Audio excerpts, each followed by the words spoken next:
Շատ ապստամբ միկրոֆոն դուս եկավ։ Ուրեմն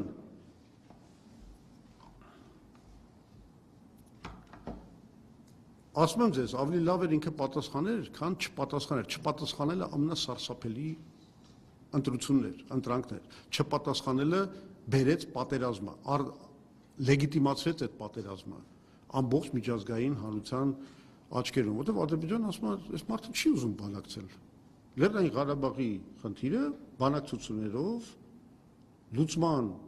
հնարավորություն չունի։ Եվ հիմա ասեմ իրականում Նիկոլ Փաշինյանի պատասխանները, նորից եմ ասում, դիվանագիտական խողովակներով չի պատասխանել, ինքը պատասխանել է իր հանրային քայլերով, մասնավորապես ուղիղ 2 ամիս հետո, այսինքն ստացել է այդ նամակը, չի պատասխանում, գնում է Ստեփանակերտ, հավաքում է համաժողովրդական մի հանրահավաք, որում ասում է, որ Արցախը Հայաստան է եւ վերջ։ Արել է 2 ամիս հետո։ Ուրեմն դու միջազգային հանրությանը բան չես պատասխանում։ Գնում ես Ստեփանակերտում այդ բանը ասում ես։ Կներեք ես ձենը իջացնեմ, Հետո 2020 թվականի հունվարին անցկացնում է Կապանի ասուլիսը, հիշում եք։ Հայտնի ասուլիս էր, որում ինքը մարտահրավեր է նետում Լեռնային Ղարաբաղի Արցախի հանրապետության նախագահական ընտրությունների բոլոր 10 թե 11 թեկնածուներին, պարտադրելով նրանց, որ իրանք բոլորը դեմ խոսեն սեղանի վրա եղած պլանի դեմ։ Ասում հələ մի հատ տենակ էլի, թող բոլորը արտահայտվեն։ Իրանք բանը ընդունում են այս պլանը։ Իր ամբողջ կերծվածքով ցույց է տալիս, որ ինքը ըմբոստանում է այս պլանի դեմ եւ Աստված ոչ արածցե, եթե հանգարցակի Լեռնային Ղարաբաղում կան նախագահական ընտրությունների թեկնածուներ, որոնք այս պլանը ընդունում են։ Եվ եթե հիշում եք, գնաց մի հատ շքերթ նախագահական թեկնածուների Արցախի հանրապետության, որոնք հերթով իրար հերթ չտալով բոլորը ասին, որ չէ, սա խայտառակությունն է, մենք սա չենք ընդունում եւ այլն։ Սա էլի Նիկոլ Փաշինյանի պրովոկացիան էր ամբողջ աշխարհի առաջ, որ սա անընդունելի բան է։ Դրան հետևեց, հիշում եք, հուլիսին արդեն Տավուշյան արկածախնդրություն, երբ որ ինքը ուղղակի գնաց արդեն ռազմական գործողությունների։ Դրան հետևեց Սևրի հայտարարությունը, Սևրի մասին հայտարարությունը, որում ինքը առաջին անգամ ինչ-որ Հայաստանի Հանրապետության ղեկավարության անունից ինչ-որ հղումներ կատարեց Սևրի պայմանագրի վրա, այսինքն ակնարկելով, որ Թուրքիան հələ դեռ պատասխան պիտի տա, տարածքներով պիտի մեզ վճարի եւ այլն եւ այլն։ Այսինքն այս մարդը, ել չեմ խոսում 0-ից սկսելու իր այդ բանակցությունները 0-ից սկսելու իր հայտարարության մասին, չեմ խոսում այն հայտարարության մասին, որ ասում էր, եթե պաշտպանության նախարարը չհայտարարեր, որ նոր պատերազմ, նոր տարածքներ, ես իրան գործից կհանեի։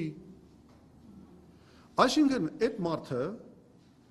պահպանել է դիվանագիտական լռությունը, ոչ մի բան չի ասել, բայց իր բոլոր գործողություններով արել է պատերազմի ինչ ասեմ, վերսկսումը սադրելու քայլեր։ Բոլոր։ Մի քայլ չկա, որ ինքը արած չլներ։ Եվ այսպես, որ մի քիչ կարծացնենք, Փաշինյանը, քանի որ այս քայլերը կատարել է, ես հայտարարում եմ, որ այս ամբողջ արդյունքները, Արցախի կորուստը, պատերազմը,